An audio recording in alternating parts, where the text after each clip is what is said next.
বন্ধুরা, আজ বিকেলে সুন্দর বৃষ্টি দেখতে দেখতে একটা খাবারের কথা মাথায় আসলো। বলো তো কি? আমি জানি তোমরা ঠিক ধরতে পারবে। হ্যাঁ, ঠিক ধরেছ।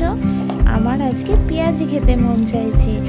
সবাই জানে যে বৃষ্টির সাথে তেলে ভাজার একটা গভীর সুন্দর সম্পর্ক আছে। যখনই বৃষ্টি হয়, যারা তেলে ভাজা পছন্দ করে না তারাও দেখবে বৃষ্টির সময় একটু তেলে ভাজা খেতে মন চায়। কি ঠিক বলছি তো? তো আমারও সেরকম আজকে পেঁয়াজি খেতে মন চাইলো, তাই আমি কিচেন রুমে ঢুকে একটু পেঁয়াজি বানিয়ে ফেললাম চটজলদি। আর পেঁয়াজির সাথে নিলাম গরম গরম চা, সাথে জিরে ভাজা আর সাথে পেঁয়াজি। তো আজকে সন্ধ্যার টিফিনটা জাস্ট জমে গেল। রেগুলার আমরা তো তেলে ভাজা খাই না, তো তেলে ভাজা এরকম ঠান্ডা ওয়েদার থাকলে একটু খেতে মন চায়। তো বানিয়ে ফেললাম। এই যে চাও বানাতে শুরু করে দিলাম। এই যে তেলে ভাজা আমার